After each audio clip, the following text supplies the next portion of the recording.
अगर वो right to education act का उल्लंघन करके स्कूल में टाइमिंग बढ़ा देता 9 से 5 जो किया, कोई भी व्यक्ति करता तो मैं उसका विरोध करता। 9 से 5 जो करे उसको मैं सुना कि 9 से फिर 6 करने जा रहे थे, लेकिन हकीकत यही है कि गलत फैसले लिए जाएंगे तो उसका विरोध होगा। अब सरकार को तय करना है कि गलत फैसला को आप बढ़ावा देंगे या उस पर अंकुश लगाएंगे। जो लंबे समय से शिक्षा विभाग के अंदर एक संवैधानिक संकट था, फोन उठाते ही आप गाली गलौज शुरू कर दिए और गाली देते हुए उनका है और वो आवाज उनकी है, इसे तो कोई इनकार नहीं कर सकता है। तो ऐसे व्यक्ति को क्या शिक्षा विभाग संभालना चाहिए, ये तो सवाल है। अब इस सवाल का जवाब सरकार को ढूंढना है, हम इसमें क्या कहेंगे। तो क्या हम भी बिहार के तमाम सरकारी स्कूलों में आउटसोर्सिंग एजेंसियों को जगह दे देंगे? टीचर का जो पोस्ट है उसको आउटसोर्सिंग एजेंसी भर्ती करेंगे, फिर यूजीसी क्या करेगा?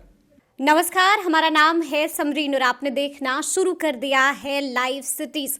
कड़क छवि के आईएएस के पाठक शिक्षा विभाग के अपर मुख्य सचिव का प्रभार संभालेंगे या छोड़ देंगे, लगातार ये सवाल बना हुआ है।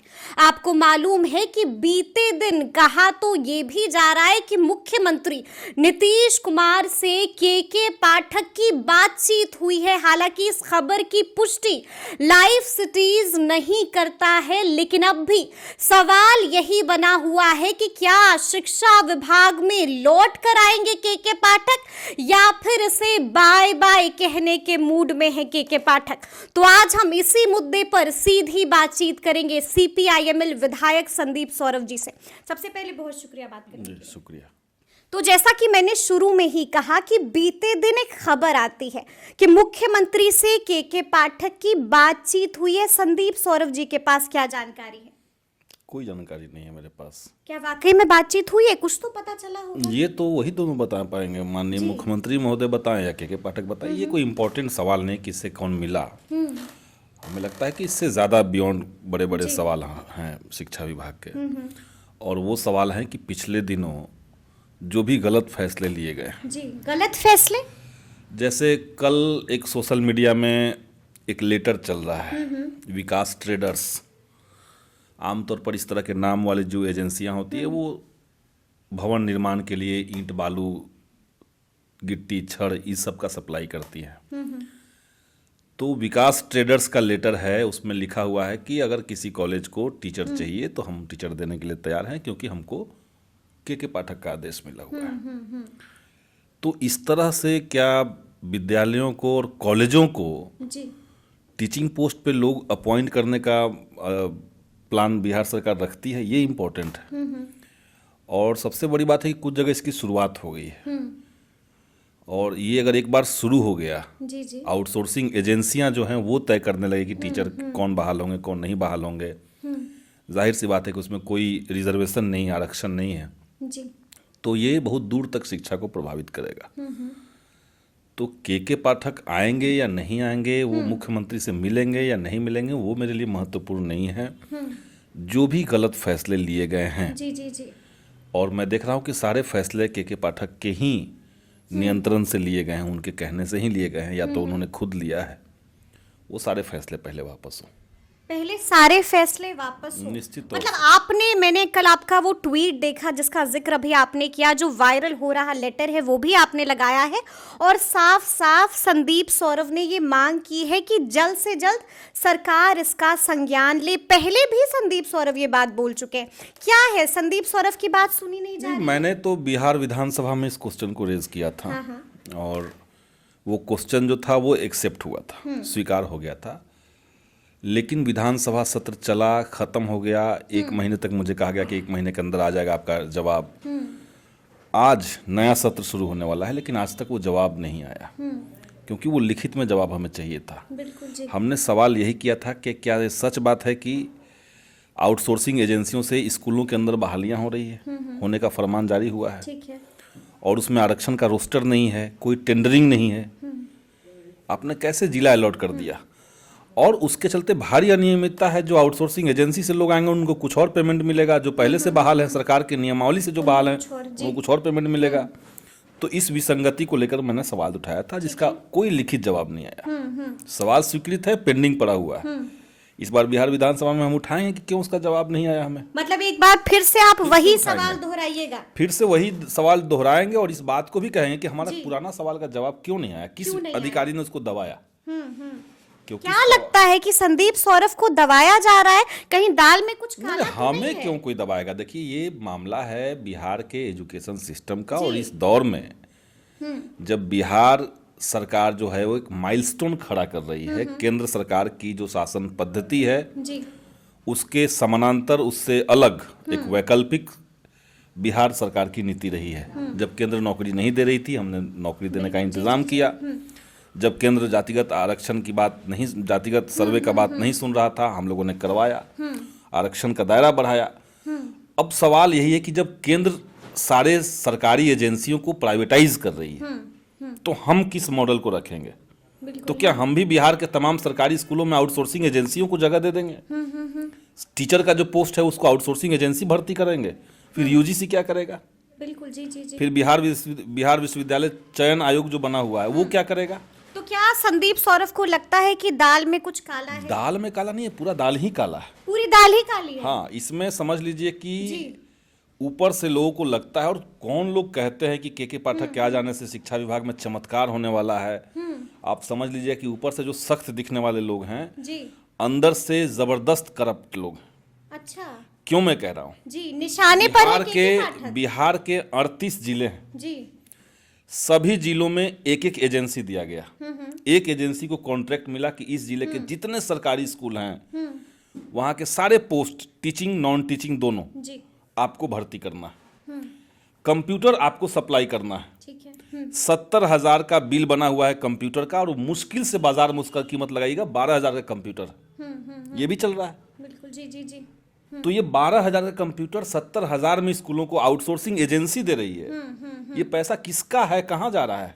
बिल्कुल, ये क्या चल रहा है? ये क्या चल रहा है? जी, तो इसलिए मैं कह रहा हूँ, और ये इसमें असीम संभावनाएं हैं करप्शन की। अच्छा, कहीं ऐसा तो नहीं है कि बस आप कह रहे हैं जब आपसे प्रमाण मांगा जाए, सबूत मांगा जाए तो संदीप सौरभ का हाथ खाली रह जाए? आप मेरे साथ चलिए किसी स्कूल में जी जी, जहाँ पे कंप्यूटर सप्लाई हाल में हुआ है। चलिए, कंप्यूटर की क्वालिटी, दूध का दूध, पानी का पानी वही हो जाएगा। दूध का दूध, पानी का पानी हो जाएगा। और आप रैंडम चले जाइए कहीं पे भी, आप रैंडम चले जाइए, और सबूत क्या देना है? जो लेटर तैर रहा है विकास ट्रेडर्स, कई बार ऐसे लेटर किसने उसको, नहीं उसको तो लिखित परमिशन उसका है। जी जी जी, पूरे बिहार के अंदर सारे कॉलेजों के अंदर बहाली करवाने के लिए 4 एजेंसियां तय की गई।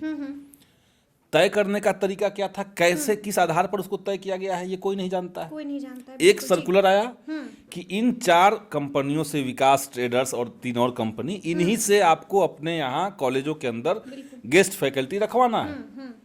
आपको अपने यहाँ सफाई कर्मचारी या कोई नॉन टीचिंग स्टाफ रखवाना है तो इन्हीं से रखवाना है। बिल्कुल जी। तो ये तो सर्कुलर दिख रहा है ना आपको। जब सर्कुलर दिख रहा है तो हमको प्रूफ देने की क्या जरूरत है? बिल्कुल, वो तो है, उसमें कोई आरक्षण की बात नहीं है। कोई आउटसोर्सिंग एजेंसी तो आरक्षण का पालन नहीं करेगी। तो आरक्षण नहीं है, उसी एजेंसी को क्यों मिला? विकास ट्रेडर्स को ही क्यों मिला? घनश्याम ट्रेडर्स को क्यों नहीं मिला? है ना मामला। मतलब आपको दिख रहा है कि टेंडरिंग नहीं है जी, तो पारदर्शिता नहीं है जी, आरक्षण नहीं है, ठीक है, इसमें कोई सरकारी रूल रेगुलेशन नहीं है, यूजीसी का गाइडलाइन को फॉलो नहीं किया जा रहा है।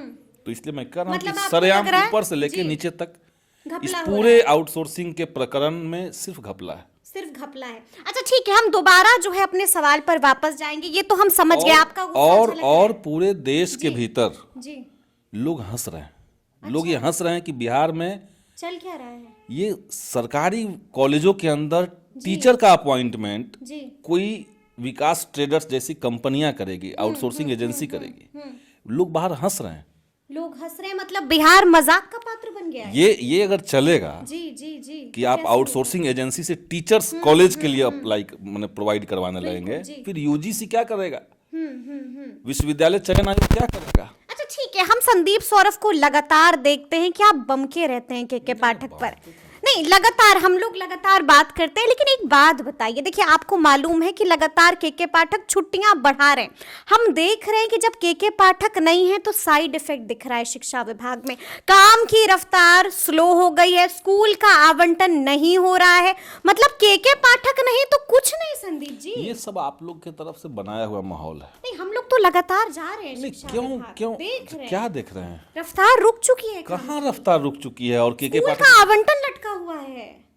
उसका कारण ये नहीं है कि कोई एक अधिकारी नहीं, अधिकारी थोड़ी भाई रफ्तार कड़क छवि के जब के पाठक नहीं है तो कुछ नहीं, आप इसके बारे में आप जो भी मूल्यांकन करना है कर सकते हैं स्वतंत्र। लेकिन आपको नहीं लग उतना रहा है। मेरा रिसर्च नहीं अभी है कि मैं सचिवालय जाकर के पता करूंगा कि किस कारण से चीजें स्लो हुई है या किस कारण से चीजें तेज हुई है।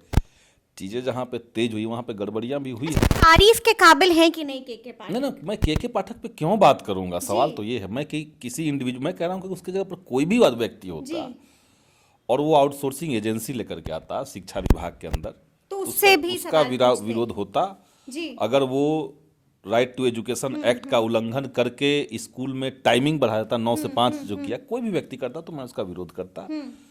220 दिन का अगर राष्ट्रीय नियम है स्कूल खुलने का, उससे ज़्यादा अगर बिहार खुल रहा है, उसके बावजूद आप गर्मी की छुट्टी खत्म कर दे रहे हैं टीचर्स का, उसके बावजूद आप ठंड में अभी के समय में 1 to 8 के बच्चे का स्कूल बंद है लेकिन 1 to 8 के टीचर्स को जाना पड़ेगा। तो इस तरह की पॉलिसी का हम विरोध करते हैं। आप टीचर्स को कह रहे हैं कि आप सरकार के खिलाफ कोई बात लिख नहीं सकते हैं, कहीं सोच नहीं सकते हैं, आप संगठन से जुड़ नहीं सकते हैं। तो इस तरह की नीतियां कहीं भी कोई लेके आएगा, कोई एक इंडिविजुअल की बात ही नहीं है। जी, जी, तो हम विरोध करेंगे इसका। देखिए आप तो विरोध कर रहे हैं लेकिन मुख्यमंत्री लगातार मनाने में लगे हुए हैं। बीते दिन खबर आई थी, हालांकि हम पुष्टि नहीं कर रहे लेकिन खबर तैर रही है कि मुख्यमंत्री मनाने की तो कोशिश जब कर आप रहे ही हैं। पुष्टि नहीं कर रहे हैं तो उस पर हम कैसे लेकिन कुछ बिना बात करें? चिंगारी के तो आग नहीं लगती है। हो सकता है, हो सकता है कि ये सच हो। नहीं हो सकता कि बिना चिंगारी का भी आग लग जाए। अच्छा, ऐसा देखा है अरे संदीप सौरभ? मीडिया का पावर इस मोदी राज में कितना ज्यादा है, आप लोग देख रहे हैं। लेकिन चलिए, अगर वो बात हालांकि सही नहीं है तो आपने देखा है ना कि 2 नवंबर को गांधी मैदान में के पाठक के नाम पर जो तालियां बजी, भाई वाह, जबरदस्त जिन तालियां। लोगों ने तालियां बजाई, जी, मुख्यमंत्री ने तारीफ की, ठीक, जिन लोगों ने तालियां बजाई, मुख्यमंत्री ताली नहीं बजा रहे थे, लेकिन तारीफ तो कर ताली रहे थे, बजा रहे थे, मुस्कुरा रहे ताली थे। बजा रहे थे जो TRE 1 के टीचर जी, थे, जी, वो जी। लोग ताली बजा रहे थे। अब आप TRE 1 के जो टीचर हैं उनसे आप जाके बात कीजिए, ताली बजवाइए, अब नहीं बजाएंगे। बजवा लीजिए आप। अच्छा, लेकिन TRE 2 वाले टीचर तो कह रहे थे कि हम तो मिस कर रहे हैं आज के दिन पाठक हाँ, जी को। तो वो भी अब मिस नहीं करेंगे, जो ज्वाइनिंग उनकी हो जाएगी तो जी, जी, देखिए, जो इस तरह की पॉलिसी का समर्थन कर रहे हैं कि आउटसोर्सिंग एजेंसी होनी चाहिए, टीचर को सालों भर बैल की तरह जोतना चाहिए, कुछ भी बोलेगा टीचर तो उसके ऊपर कार्रवाई कर देना चाहिए, कभी भी सस्पेंड कर देना चाहिए। महिलाएं जो टीचर्स हैं वो पीरियड्स के दौरान भी स्पेशल लीव लेती हैं तो उनका स्पेशल लीव रद्द करके उनके ऊपर कार्रवाई कर देना चाहिए। जो लोग इस तरह की चीज़ों का समर्थन करते हैं, मुझे लगता है कि एजुकेशन को और स्कूल सिस्टम और कॉलेज यूनिवर्सिटी को समझने में उनके अंदर दिक्कत है। वो समझ नहीं पा रहे हैं कि यूनिवर्सिटी कैसे चलता है, कॉलेज कैसे चलता है, एजुकेशन कैसे दुरुस्त होता है। के पाठक जब से अपर मुख्य सचिव बने हैं तो कुछ चीज़ें ऐसी हैं जो जहाँ पे उनका काम अच्छा है। चलिए, ये अच्छा है तो कुछ हम चाहेंगे कि हाँ, कुछ वही मैं बता कह रहा भी हूँ, वही दीजिए। मैं कह रहा हूँ, जो पहले से नियम कानून है, अच्छा, जो चीज़ें पहले से है, जैसे पहले से ये है कि टीचर्स को अपने स्कूल में आना पड़ेगा, बिल्कुल जी, पहले से ये बात है कि बच्चों का 75% अटेंडेंस होना चाहिए, चाहिए, ये सब पहले से नियम बना हुआ है। उस नियम को ठीक तरीके से उन्होंने पालन करवाने की कोशिश की। तो यहाँ तो तारीफ करेंगे। ठीक है, तो पहले से, लेकिन जो नियम आप बना के लाए, हाँ, हाँ, जो नियम आप अपर मुख्य सचिव के बतौर बना करके लाए, उस नियम का मैं 10 एग्जाम्पल आपको दे दूंगा। टोटल नियम एंटी डेमोक्रेटिक है, अच्छा, वो टीचर विरोधी है, ठीक है, वो राइट टू एजुकेशन एक्ट का उल्लंघन करने वाली है, वो आरक्षण के खिलाफ है, वो एजुकेशन का जो अपना सेंस होना चाहिए, एजुकेशनल इंस्टीट्यूशन का या कोई एजुकेशन का कोई संस्था है, छोटा सा भी स्कूल भी है, उसका जो समझदारी है उसके खिलाफ जाता है, उसके खिलाफ जाता है। अच्छा, एक आखिरी सवाल है संदीप सौरभ जी, क्या लगता है आपको? देखिए चर्चाएं बहुत हैं, लगता क्या है, क्या शिक्षा विभाग में वापस लौट कर आएंगे के पाठक? ये सिर्फ मेरा सवाल नहीं है, जी, बिहार विधानसभा के भीतर जी, और विधान परिषद के भीतर माननीय विधायकों का ये सवाल है, अलग अलग पार्टियों का सवाल है, सबका सवाल है। क्या लगता है लौट कर आएंगे? मैं अनुमान लगा के क्या कर दूं, लौट के आ जाए और जो गड़बड़ी उन्होंने की है उसको ठीक कर ले, कोई दिक्कत नहीं है। जो गड़बड़ उनके फैसले हैं सबको विड्रॉ कर ले। 9 से 5 जो करे उसको, मैं सुना कि 9 से फिर 6 करने जा रहे थे। अच्छा, 9 टीचर से 5 नहीं, 9 से 6। हाँ, ये भी होने जा रहा था बिहार के जी। अंदर। तो ये सब दुरुस्त हो। हाँ हाँ। जब सरकार कह रही है कि नहीं भाई 10 से 4 करना ठीक है, तो करने दीजिए 10 से 4। तो मतलब आप ये कह रहे हैं कि सरकार की बात भी नहीं सुन रहे हैं के पाठक? अब तो ये हम क्यों कहेंगे, मीडिया में आप लोग ही बता रहे हैं। नहीं, हम तो आपसे सुन रहे हैं। अभी ना आप बता रही हैं, लेकिन जी। हमको लोग ही बताए, मीडिया के ही लोग बताए हैं कि उसको भी नहीं सुना गया। मतलब तो मुख्यमंत्री मैं ये सब की भी बात मैं नहीं मैं मसाला देने के पक्ष में आप लोग को नहीं हूँ, जी। लेकिन हकीकत यही है कि गलत फैसले लिए जाएंगे तो उसका विरोध होगा।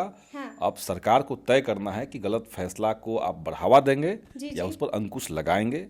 जो लंबे समय से शिक्षा विभाग के अंदर एक संवैधानिक संकट था, और मैं आपको ये भी बता दे रहा हूँ कि आउटसोर्सिंग एजेंसियों को स्कूलों में अपॉइंटमेंट करने का जो फैसला शिक्षा विभाग ने लिया है, जी जी जी। वो बगैर शिक्षा मंत्री के सहमति से, बगैर उनको बताए, बगैर उनका हस्ताक्षर लिए के पाठक ने लिया गया है। जी। तो क्या शिक्षा मंत्री ने फिर कुछ नहीं किया? उन्होंने क्या इतने कमजोर हो तो गए ये शिक्षा आप मंत्री? जाकर के शिक्षा मंत्री से पूछिए, ये जाकर के आप माननीय मुख्यमंत्री से पूछिए कि चल क्या रहा है कि आखिर? क्या चल रहा है, क्यों ऐसे फैसले आ रहे हैं जिससे शिक्षा मंत्री को पता ही नहीं है।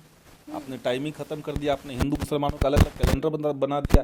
बेखबर है शिक्षा मंत्री। बेखबर नहीं है, हाँ। उनको बेखबर रखा जा रहा है। बेखबर रखा जा रहा है, तो ये एक संवैधानिक साइडलाइन किया जा रहा है।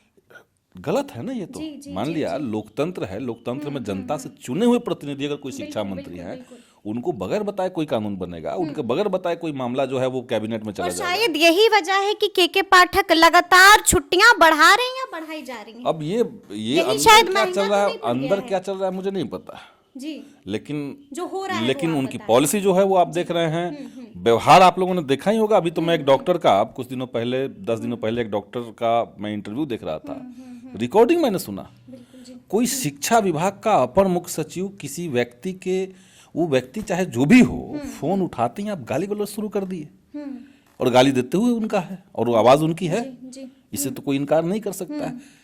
तो ऐसे व्यक्ति को क्या शिक्षा विभाग संभालना चाहिए, ये तो सवाल है। अब इस सवाल का जवाब सरकार को ढूंढना है, हम इसमें क्या कहेंगे।